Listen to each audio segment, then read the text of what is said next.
This is Jane Roberts. To millions of readers throughout the world, she is perhaps better known by another name. In addition to being a successful author, Jane spent much of her adult life speaking in trance as an alternate personality known as Seth.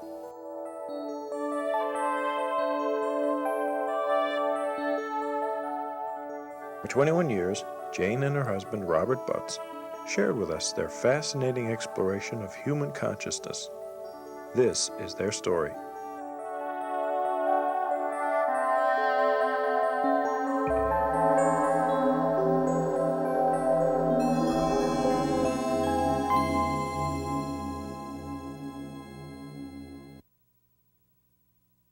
I was born on June 20th, 1919, which makes me almost ancient now. I was born in a small town called Mansfield, which is nearby, maybe an hour's drive from here. And when I was 3 years old, my parents went to California briefly, came back, and we settled in Sayre, which is only 18 miles from Elmira. And I grew up there. I went through school. And always enjoyed doing artwork and writing. And when I was 18, I went to New York City and to school, commercial art school, Pratt Institute. And that was a 3-year course. And by the time I graduated, I was into the commercial art field. And in fact, I was so busy that I seldom went back to class. But they were nice enough to give me a certificate. And I did some short stories at the same time. And looking back, I can see how my interests coincided so much with Jane's. And of course, I had little conscious knowledge of that at the time. But getting the writing experience and the art experience fit so beautifully with Jane's attributes and her abilities after we were married that almost seemed miraculous to me. And in 1943, I went into service, Air Force Command, and ended up in the Pacific for several years. And carried on my artwork there too. I used to do watercolors over in the Pacific Islands and sell them to the pilots. So I got out of the service in about January of 1946 and went back to New York, did some more commercial work for a few years. And then I came back up to Sayre, where I grew up, to help out my parents because they were getting older and having some problems. Well, Jane was born and grew up in Saratoga Springs, which is upstate New York, in about 1929. And her father left the family when she was 3 years old. So she grew up with her mother on welfare. And by the time Jane was about 4, I believe, her mother became bedridden with arthritis, severe rheumatoid arthritis. So Jane had a rough childhood. The personalities involved did not mesh very well. Her father moved to California, and once in a while they would be in touch, but not often. But Jane and her mother had many conflicts. And her mother herself was a brilliant woman and bitter. Jane was almost a rabid Catholic.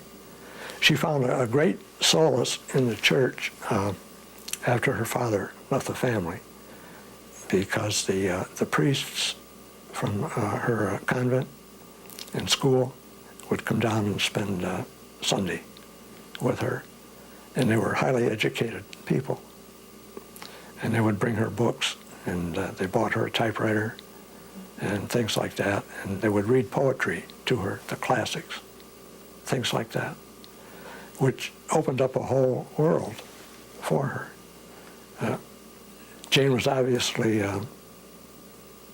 highly intelligent, so these people giving her those kind of insights it fell on fertile ground, see, and she began to grow very rapidly and do her own writing. But as you might expect, the conflicts also arose because some of the themes in her poetry were not welcomed by the church. So I was up in Sayre to help out my parents, and this friend of mine named Ed Robbins, who was a friend of Mickey Spillane, called me up and he said, why don't you come up to Saratoga and help me out with a comic strip, a syndicated strip that I'm doing for Mickey Spillane, Mike Hammer. So I said, sure. I was about ready to go back to New York to make some new contacts. So I went up there, and Ed introduced me to Jane.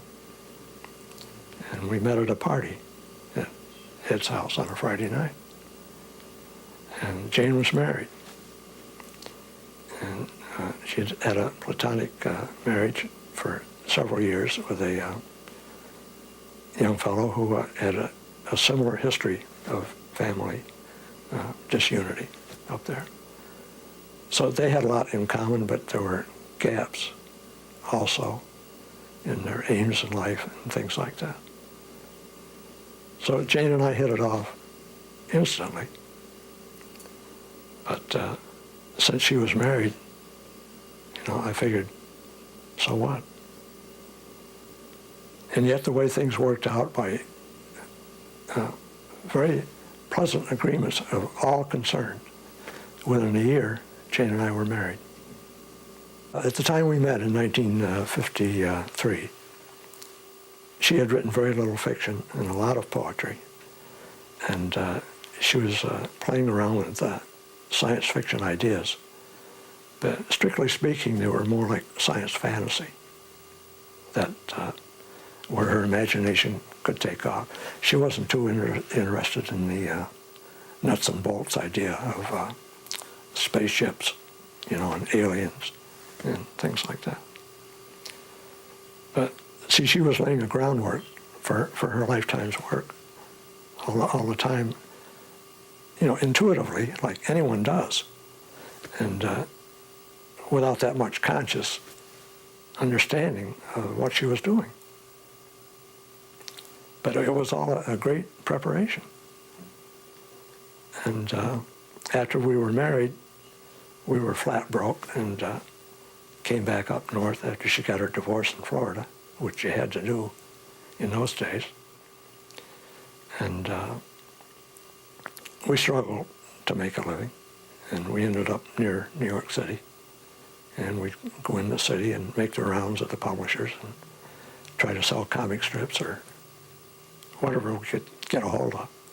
Or I'd paint signs, and I worked for the different hospitals doing medical illustration.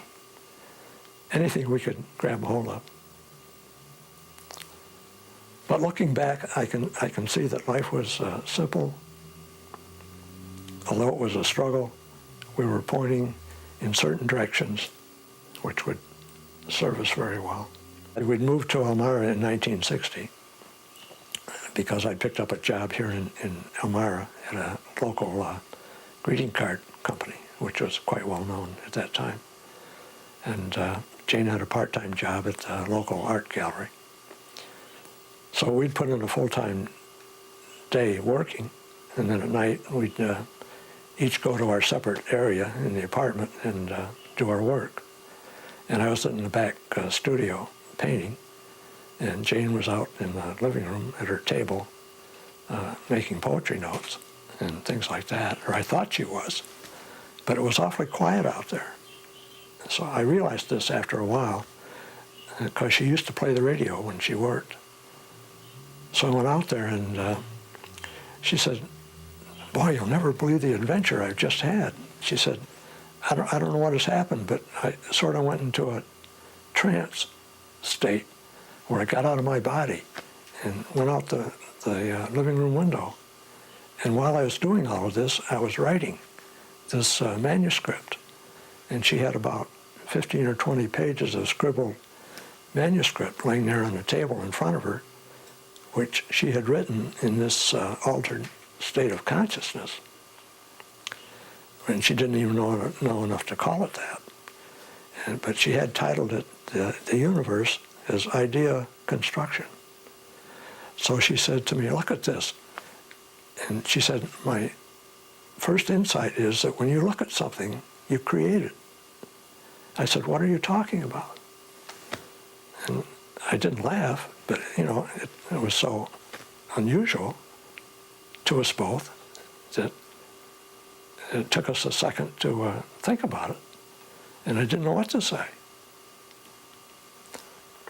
So it wasn't long after that she had some extremely vivid dreams pertaining to the same ideas about consciousness and things. I mean, in all her works, you're dealing with ideas about consciousness and things, but in a more conventional sense, like in usual writing.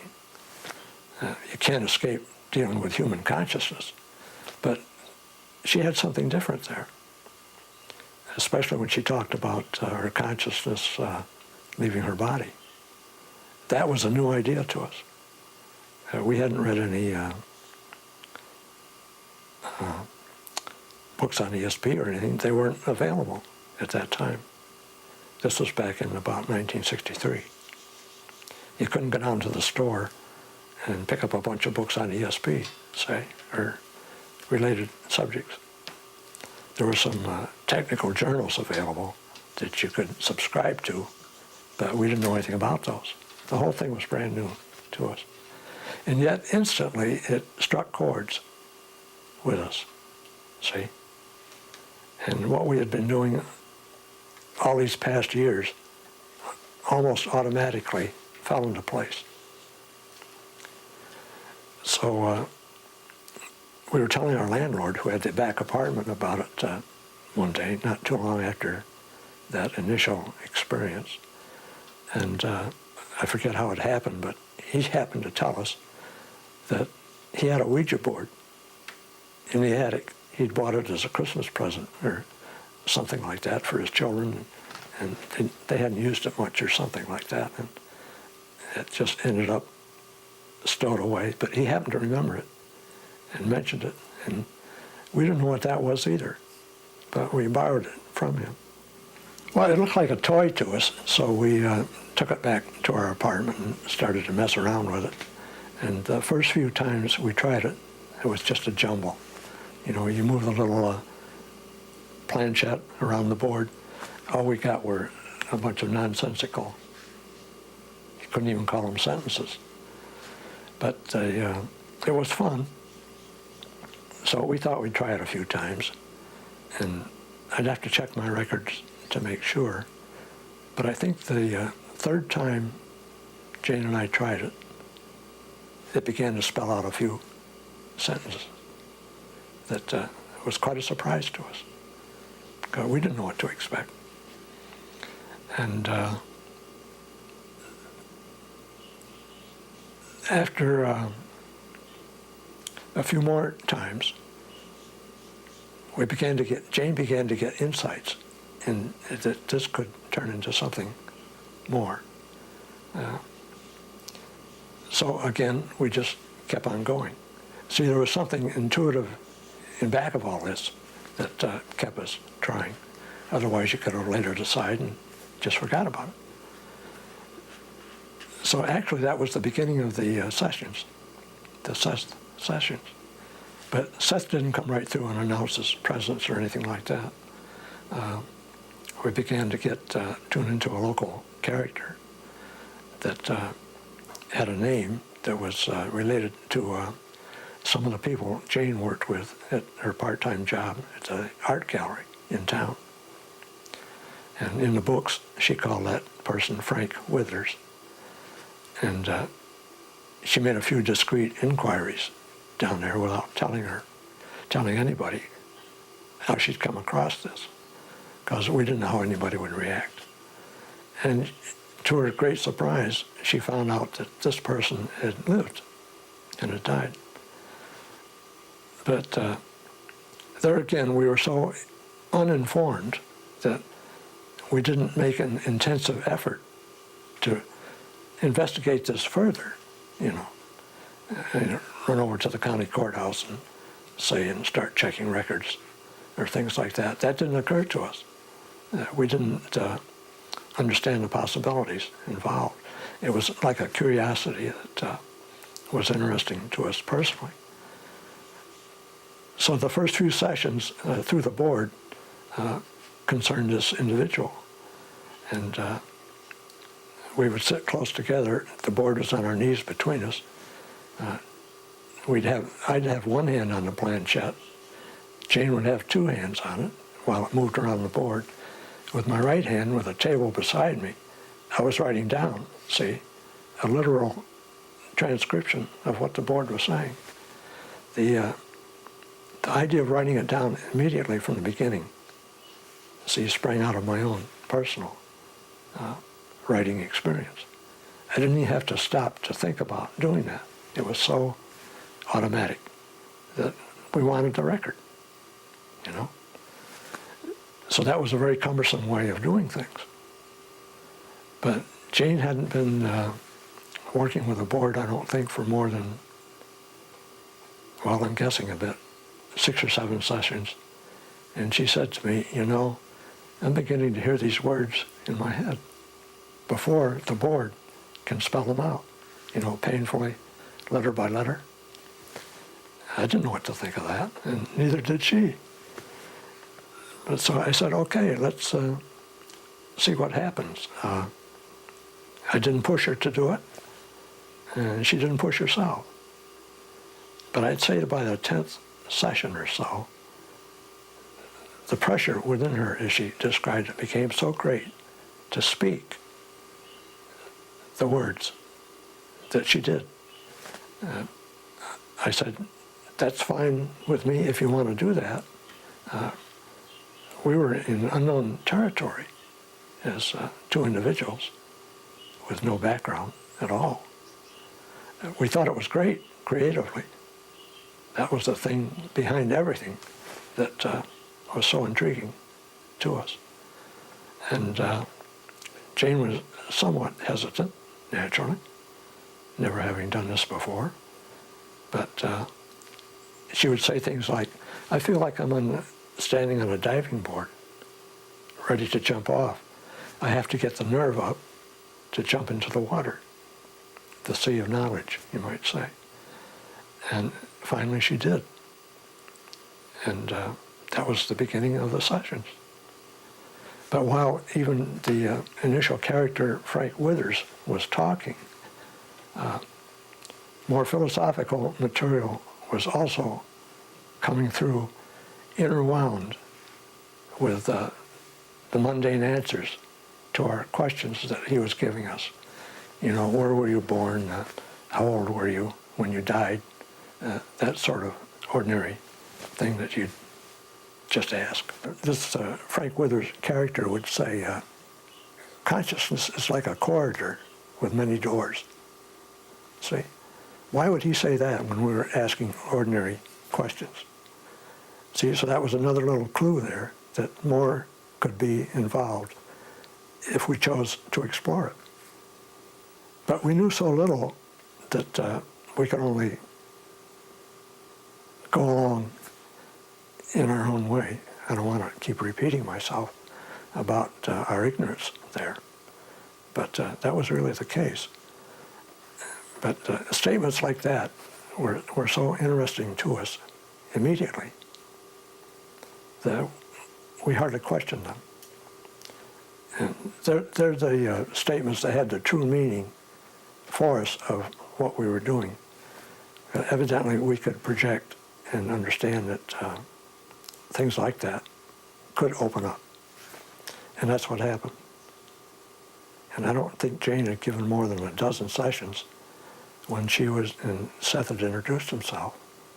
And I was writing down 20 pages of material twice a week. Jane had been speaking for Frank Withers just for a few sessions, and Jane's trances were deepening, and she could feel this pressure of another personality, you might say, there. And finally, when she began to speak her answers, she told me during a break that she could feel this other person there. And finally, Seth came through and announced himself, not by name, but as we just took it as a projection of Frank Withers, but it was actually something quite different. So one of my first questions to this new entity or personality was, what is your name? And he came back with some smart remark like, I call myself Seth. You can call me anything you choose. Well, Seth sounded great to us, so that's what we went by. Seth told Jane that her entity name, as he put it, was Rubert, R-U-B-U-R-T. And after the session, it was one of the very first sessions in which Seth spoke, Jane said to me, I don't like that name. And in the next session, Jane said, I think it's strange. And then Seth said, strange to the strange. And he told me that my entity name was Joseph, which, is pretty innocuous and fine with me. But he just used those designations to refer to a psychic group, say personalities, all of which are related. Like, say, Jane and her mother and father, you might say, and perhaps other relatives in this time are psychologically and psychically related. So that's all those names meant. But Seth did use those very effectively, and we got so used to it that it seemed second nature to us. But Jane and I never went around saying, called each other Joseph and Rupert. Usually we'd sit quietly and talk with a board in front of us and talk about our day or whatever. But all the time, say, she was getting ready, and, intuitively and psychically. And went into trance so easily that it was kind of magically. She would take off her glasses, lay them on the table beside us, and that was it. There would be pronounced changes in her voice.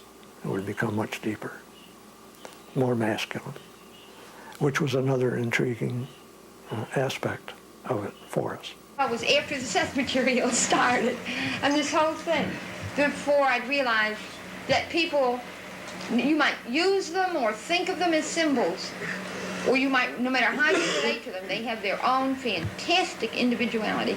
And whenever any beliefs, even our own, blind you to that, you have lost. Whenever you relate to someone as simply a belief, or you get your back up and you don't see their reality, then we've won. I ask you then to sense the energy in this voice and know that it is your own joyful vitality. I ask you to feel it and enjoy it as your own. And those who may view this class, I request that you also feel the energy of your being and know that this voice is but a dim echo of that vitality and validity that is your own. When she first began to speak for Seth, she did not want to sit still. See, it's probably kind of a safety measure. She wanted to get up and walk, so she would get up and pace around the living room. And she had, for a small person, she had a powerful voice. So she would pace around the living room. I would be sitting at the table with taking notes and deliver her material that way. It was quite a few sessions before she would relax enough to sit down and speak like we're talking now. And that was the one thing I think that was unusual. She did not want to lie down and go into trance. And it was no big deal at all for her to do that. Lights on all the time. The idea of sitting there in the dark didn't appeal to us at all. Not at all. We just started accumulating the sessions, and we told no one what we were doing. The explanations would have been so involved. How would you explain it easily to others? We had so many questions of our own that we didn't know how others would react. We had 200 or 300 sessions, say, before Jane began to write how to develop your ESP power. And after that came the first full Seth book, the Seth material. So by the time she began that book, see, she was well acquainted with what she could do and the implications. We still had a lot of things to learn, but she had learned enough by then, see, to start that first book. And in fact, the first book wasn't even called the Seth material. In her manuscript, she called it something like Dreams and the Projection of Consciousness. So what she was trying to do was integrate her personal experience with the body of work that others had done, so that it would have a framework there that others could relate to, so that it wouldn't be coming entirely just from her, because she had no idea of how it would be received. And we didn't even know whether a publisher would be interested at all. So she was sitting around one day looking for an idea for a book, and we were talking, and I said something like, why don't you try a book on ESP? I don't even know why I said it. But there again, see, that simple request came out of what we were doing, or intuitive knowledge, say, that you'd grown up with, really. And she said, I don't know whether I can do that or not. I don't know that much about it. But the idea took hold, and a couple of days later she showed me a list of chapter headings she had written out for this book. And they included various experiments that we could try, one of them being the Ouija board. And she sent the idea, she wrote a couple of chapters and sent the idea to a publisher in New York City, and he expressed interest. In the meantime, she'd been selling some short stories that were much more conventional. But at the same time, they all had that germ, or basic idea of the possibilities or potentials of human consciousness. It was always there in some form, see? And she was becoming more and more conscious of that. So looking back, it's easy to see that the whole thing is tied together, related, like, say, bricks in a wall, you know, one strongly connected to another. So she, with my help, did ESP Power, as we called it, and that was published. And at the same time was starting this other book that was more and more oriented toward the Seth material, but still not called a Seth material. And she'd call it things, different titles at different times, like The Aspects of Consciousness, or whatever, trying to relate it to a larger audience. And she told her publisher about that, and he wasn't that interested. See, she had crossed a certain line there and gotten off into another field that the publisher was uneasy about, or didn't have the background to understand, see. So that stopped us momentarily. But not for long, because she sent the book to another publisher, Prentice Hall, the idea for it. And right away, the editor there expressed interest. And he was a young person with, you might say, newer ideas. And he was open to that idea.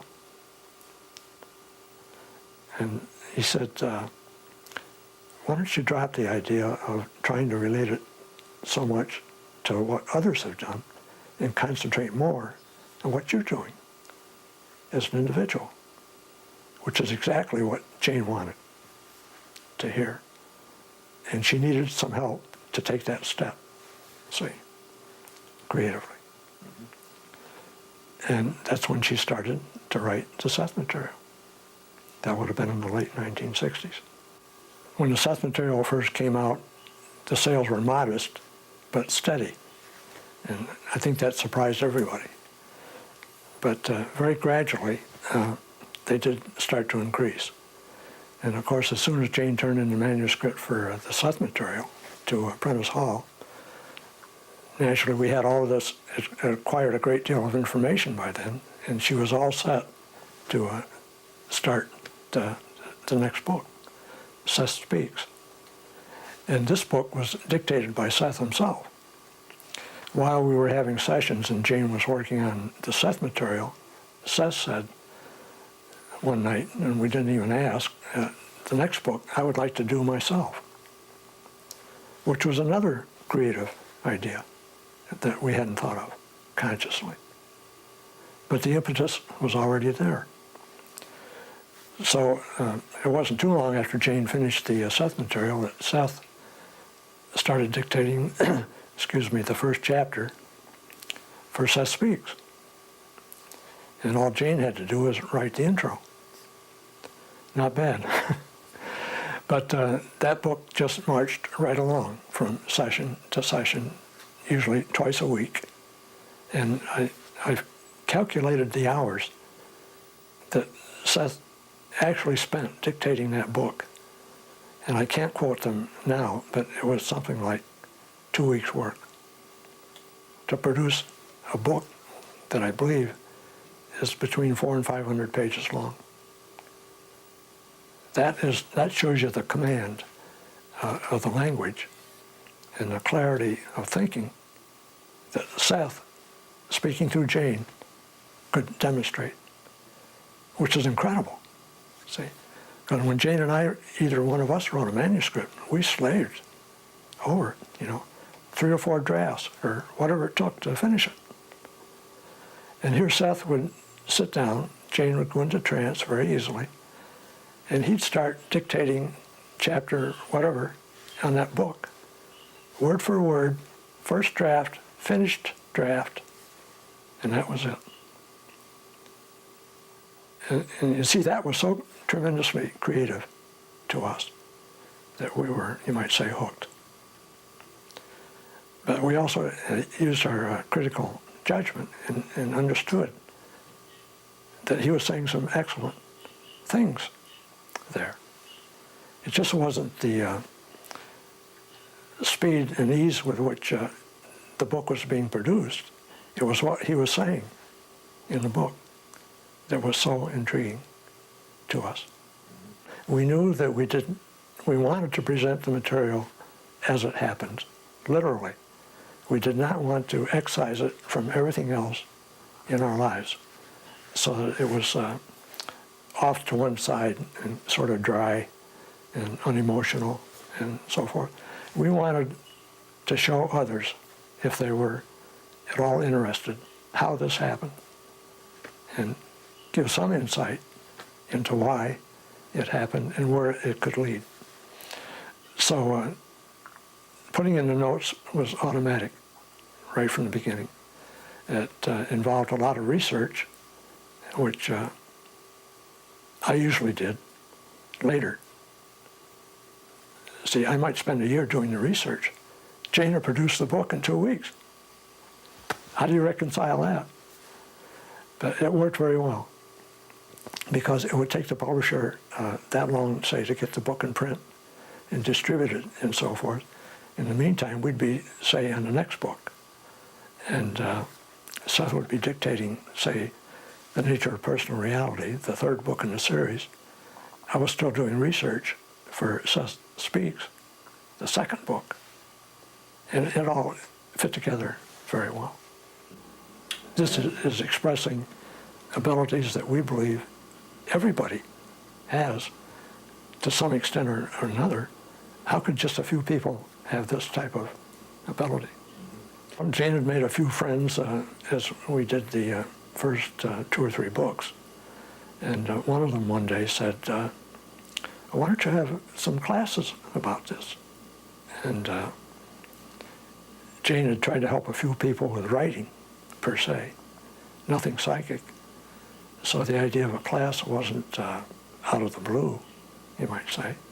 But we hadn't thought anything about a more formal idea of a class. But Jane said, well, I'll try it. And by word of mouth, I think maybe 4 or 5 people got together. Some were friends of ours, and some were told about it and came around. And Jane just started that way. And at first, she wouldn't let Seth come through. See, she still wasn't that sure of the reaction of others to it.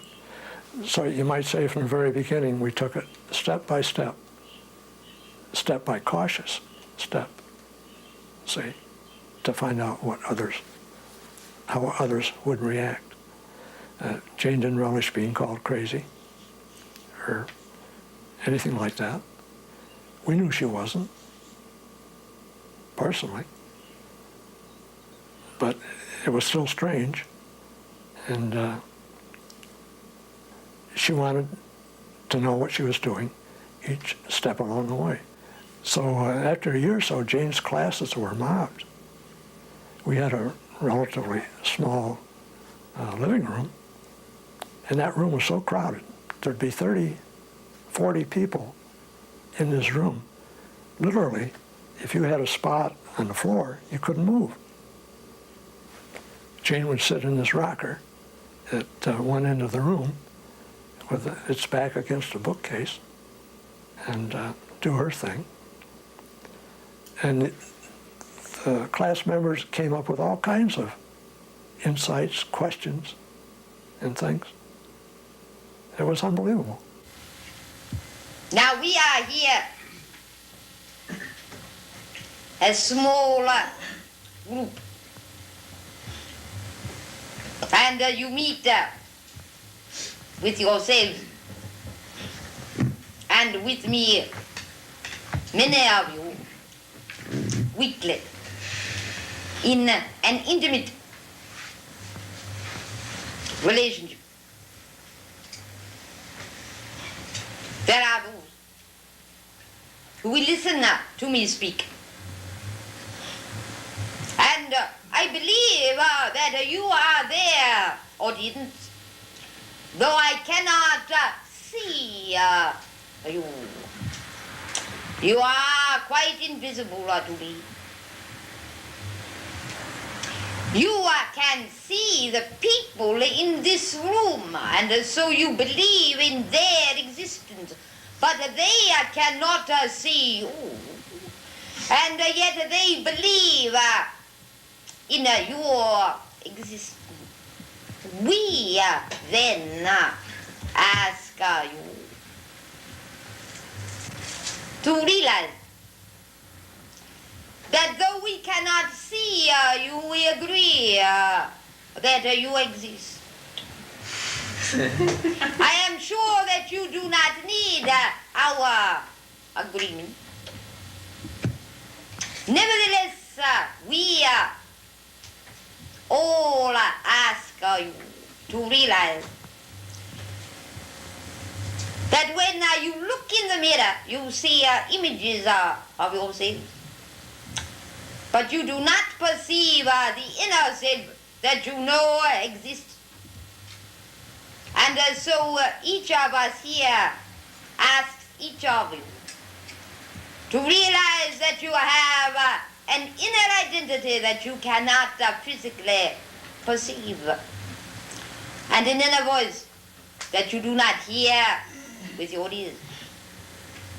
Each of us here therefore asks you to admit the validity of your own being, to enjoy the being that you see and feel and touch, and yet to realize that you have still greater vitality and reality. We ask you, in the most scandalous manner possible, to realize one thing, that you are good, that you are blessed, and that there is nothing wrong with you. I think the classes ran for 6 or 7 years, and they came to an end in February of 1975 when we moved here. We were going to continue them here, but that didn't work out. And we were so involved with producing books and everything that we couldn't handle it anymore. I've got a little sign that I have stuck up on my wall back in my studio. The main idea is the power of belief, and how everything else in your personality revolves around your beliefs. The more you learn, the more you can incorporate it in your beliefs and thus enlarge your personal reality. The beliefs are the main glue, you might say, of our personality. So it follows that the more you learn, the more you can learn, exponentially, say. So if new ideas like that you can come up with, say, in a trance state, or doing a painting, or building a house, or anything, I don't care what it is, has that power to enlarge and grow. And I think that's the main lesson of the whole thing that Jane and I did, and that I'm still trying to do. If I do a quote, psychic, unquote, painting now, I think of myself as translating the energy of the universe, which to me is consciousness. Consciousness is everything. It comes first. We think we're physical creatures sitting here. Well, in one sense we are, but in a larger sense, we're psychic creatures, made up of impulses, ideas, beliefs. All of that comes to fruition in whatever kind of endeavor you're engaged in, and I think every endeavor we do engage in is basically creative. I don't see how it can be otherwise. So you might say that's a powerful lesson that we've gotten out of the whole thing. You create your own reality. You don't obviously create it in isolation. You create it in accordance with others. That leaves room for all kinds of conflicts and everything. I think all of those tremendous conflicts that we have in the world today are signs that each one of us, each nation, each country, each state, right down to a small town in Kansas, are creating our realities singly, individually, and in concert with larger and larger groups. I think that is the main thing that consciousness is trying to teach us at this moment in our history. And I think that since the beginning of our recorded history, we have been struggling with that basic idea and are still deeply enmeshed in it, and will be probably for several more millennia. But I think that is what we're trying to teach ourselves, our individual integrity and how it is related to others.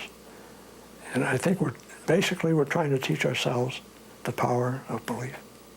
And consciousness, as Seth once said, has given us the greatest gift of all, which is creating our reality.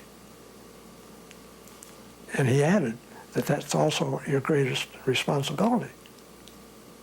See, to encompass that and put it all together. And if we have these great ideas of, say, unity, a peaceful coexistence in the world, then those are the goals we'll work toward. And those are the goals that we have chosen. It isn't that the future is foreordained. That would take away your free will. And I do believe we have free will, although there are many arguments for and against that idea. It's that my idea, especially in recent years, is that we set up possibilities for certain experiences that we want. And I don't particularly like the phrase, but for the development of your psyche or your soul or inner self, or however you choose to describe it. You set up possibilities. None of this has to happen, but you may learn along the way that doing certain things gets you psychically, consciously, unconsciously, the results you want. Each of us are individuals and encompassing certain kinds of experience. That makes sense to us. We can deal with that quite easily. So it's not so esoteric. And Jane and I never spent a lot of time being concerned with ideas of karma.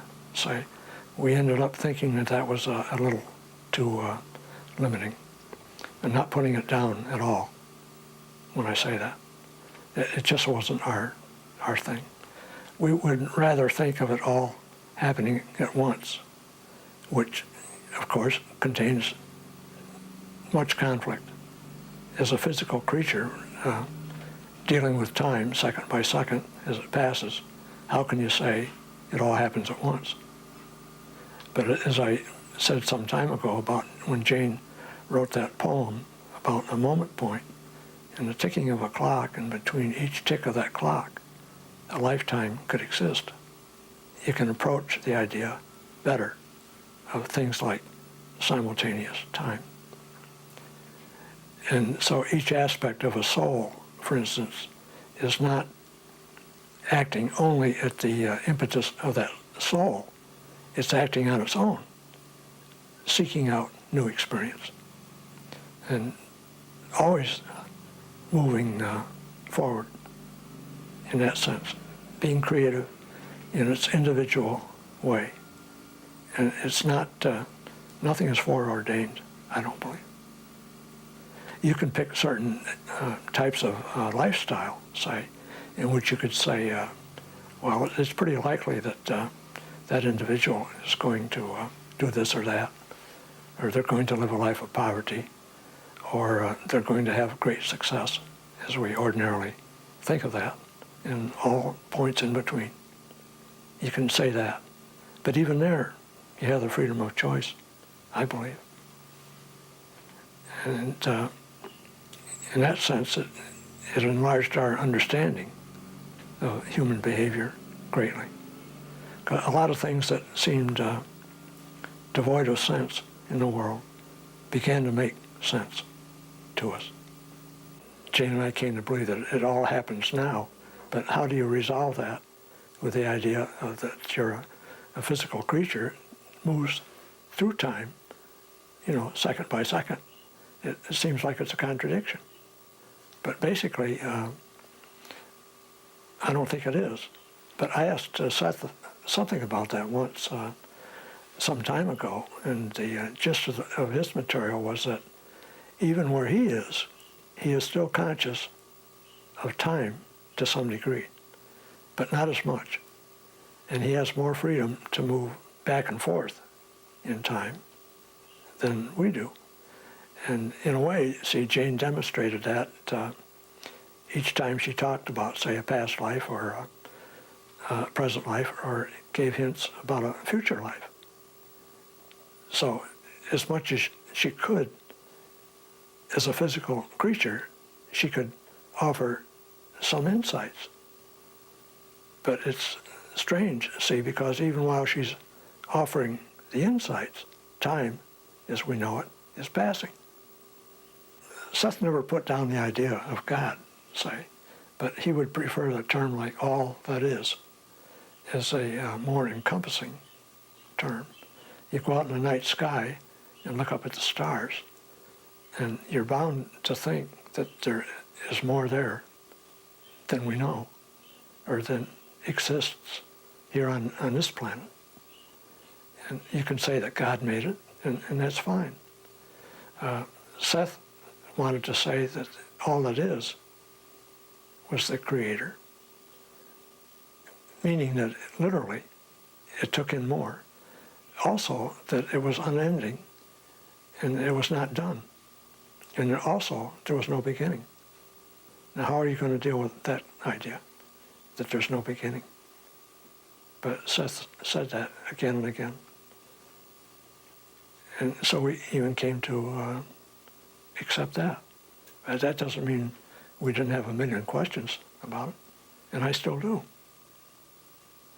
But one of the most intriguing ideas that Seth came up with, in which few people have mentioned when they write, is that consciousness is the same for everything and everybody and every creature on Earth.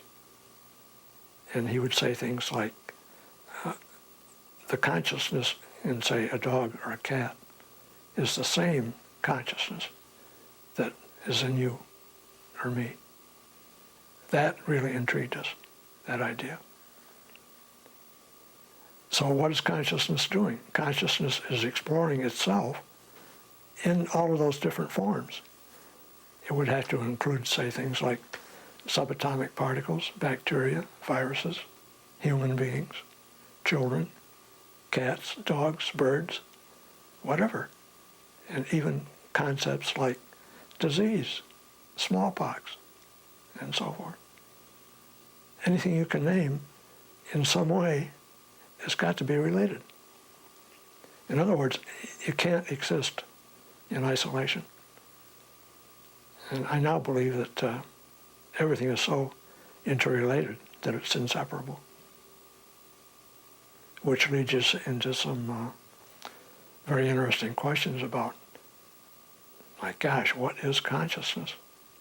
Its ramifications must be enormous, beyond our grasp, and not done, not over with, continually creating. And as Seth once said, I believe, continually surprising itself with its own creations.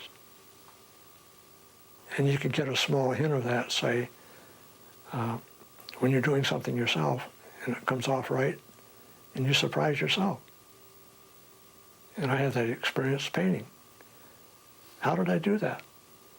Sometimes I'll look at an old painting, say that I laid aside it 5 years ago and thought it was a failure. And I'll look at it and see something in it that I didn't even know was there.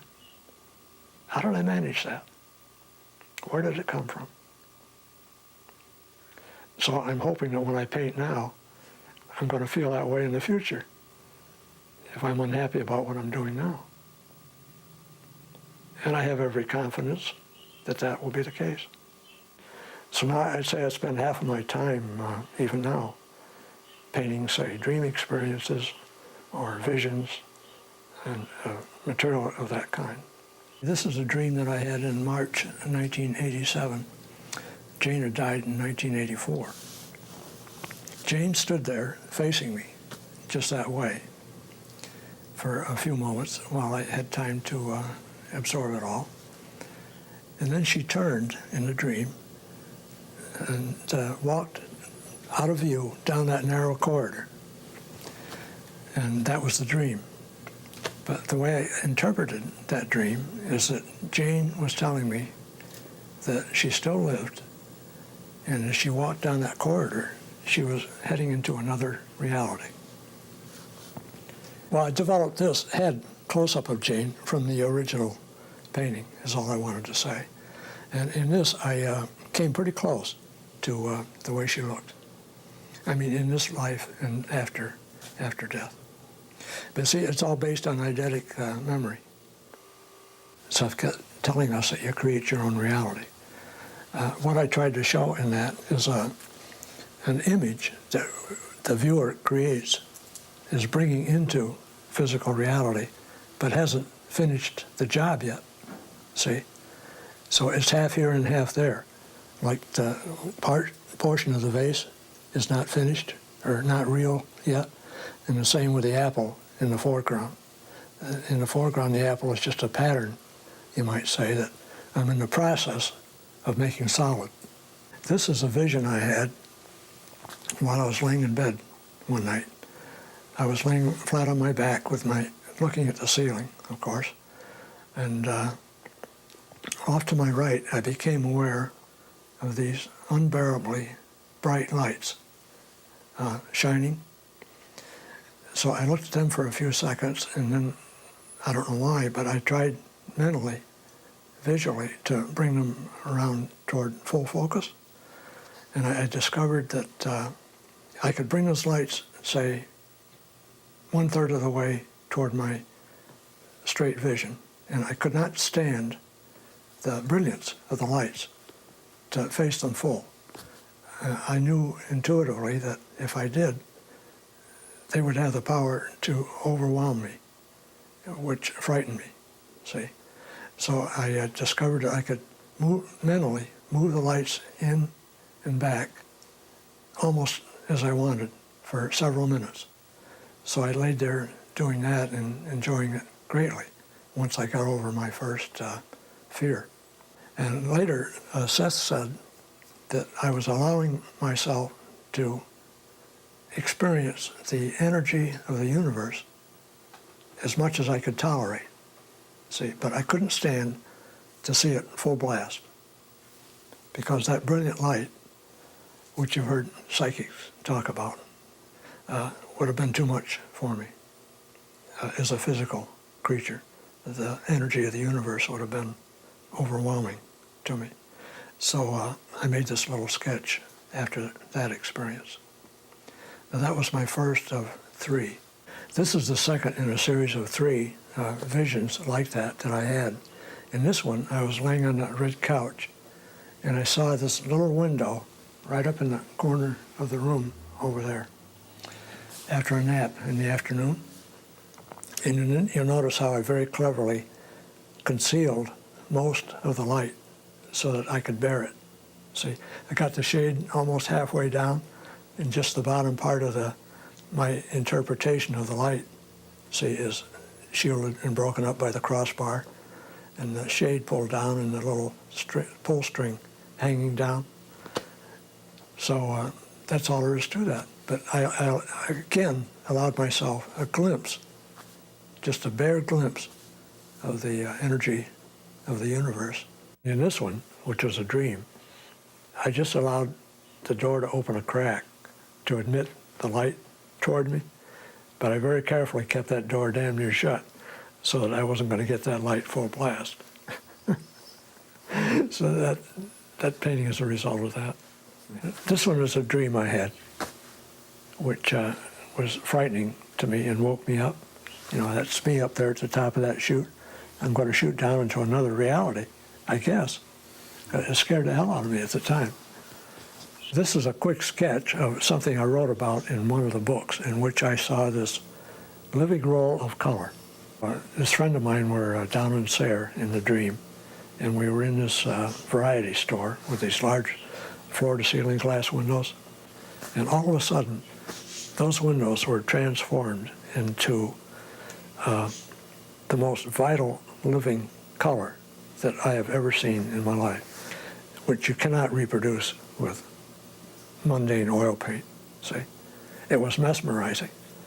And Seth said later that it was another instance of allowing myself to tune into a much greater energy of the universe. But this is another dream image, and I think a vision is involved, in which I tried to do the impossible in painting. This guy is mad at the universe. That's why he's out there raging toward the skies. But at the same time he's doing that, see, he's supposed to be on solid ground, but his reflection is supposed to be in the earth while he's stomping at the earth and raging. In other words, expressing some kind of universal rage. So I tried to show his image reflected in what I considered the solid earth. This is almost a vision that I had, and it's a woman I knew in 12th century Turkey. Now, it came out as a male image because Seth said that at the time I wasn't that comfortable psychologically painting a female image of this person, so I transformed it into a male image and did the painting. But basically, it's a woman and a courtesan who had strong psychic abilities, and I knew this person back in a lifetime in 12th century Turkey. And the name is Iana Diola, and that would be Ianodiala was her name. This is a dream I had involving my neighbor's dog. In the dream, I'm kneeling at the back door here, and I'm reaching through the glass of the door and caressing the dog. So the question is, how can you reach through solid glass and touch the dog? And Seth gave a terrific session about it, which I unfortunately cannot quote, about how this is possible through creating your reality. The glass, I could reach through it without injury or without shattering the glass or anything else. It was like bridging two realities. This is a fairly recent dream image. That's me down there on that little path walking along, and I don't know where I'm going. I mean, the destination obviously isn't visible. But I saw this scene with the water and the two steep hillsides very vividly and wanted to do this sketch. Jane, too, began to paint a lot more than she had. And I used to tell Jane, I wish I could paint like she did. And I really mean that, and meant it then. But she had an intense appreciation of brilliant, pure color and pattern in her own way. She wasn't too concerned with perspective. And she used to ask me for lessons about perspective and color and stuff like that. And she'd say, I understand it. Then she'd go right ahead and do it her own way, which is great. And she did a lot of work like that. It's just thin, it's mostly in acrylic, like that one, but just thin color is the way she liked to do it. And I always got a tremendous kick out of it. But not many people know that she did that many paintings. Jane did this painting after we'd been talking a while about pointillism and related effects, the French painter Seurat and some others, and about the way the eyes work to see color in discrete bits, and then the brain puts it all together into a recognizable image. So this was her interpretation of our conversation. Like this, you could almost call a cartoon, but it comes out beautifully integrated. She just sit down, face that board, and start in. You might say through inspiration.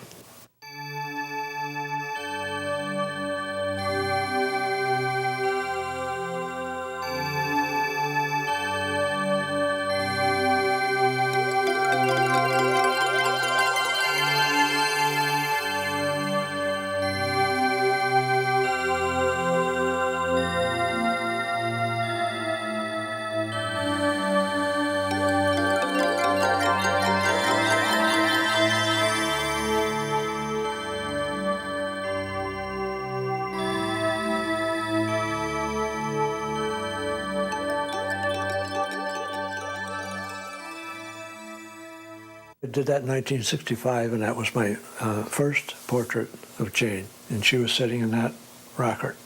That was her favorite red sweater that she had.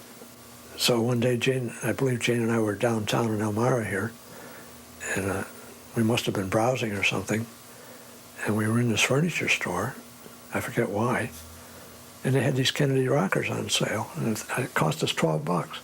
But we had no idea that it would become, say, a symbol of Jane's environment while speaking for Seth, or anything like that. I painted this one the same year, 65, after I'd done that first one of Jane. And she posed standing up for this one back in my studio, and once again I painted out the windows in the back. And I did a better job of getting her likeness and form and figure and so forth. And that's the spontaneous pose that she took. This is a painting that I started a year and a half or so after we began the sessions.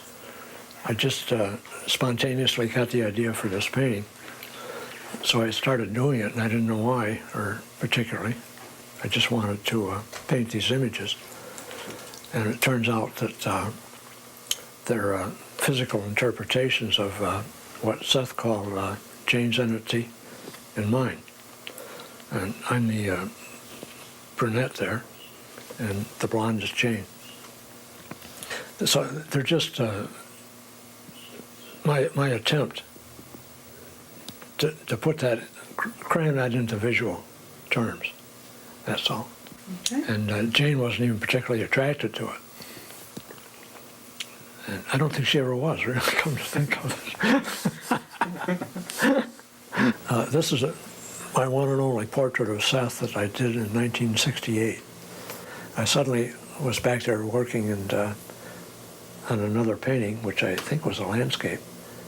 This idea came to me, so I laid the other painting aside and painted this first in green, all over. And I wasn't even sure that it was a portrait of Seth, which was,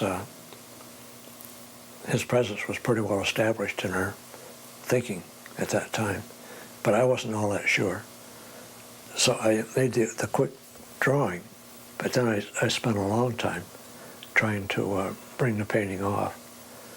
And it's got some major faults in it as far as artistic qualities go. I still had to learn a lot about handling form, especially on the body and the shoulder and so forth. I did okay on the face, pretty much. That has some solidity to it and a little depth. I could do a much better job now. So I don't call it a particularly successful painting per se. But it showed what I wanted to at the time, because we had limitless questions, and we never got them all answered. I had a list of questions that must have been 5 pages long that I now wish we'd gotten answered, see? But there's no way you're going to get answers.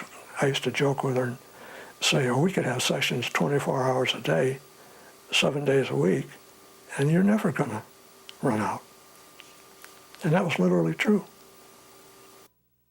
Well, to sum up, I can say that Jane and I chose to be born physically as physical creatures in this life with certain intuitive knowledge and certain ends that we wanted to explore. And through events which we created, came to be able to do that in some way, and spend our careers doing that, and that it became so a part of our lives that looking back, we never understood fully how we existed before we became so much aware of those, say, larger aspects of our consciousness. And we just took it from there and kept going.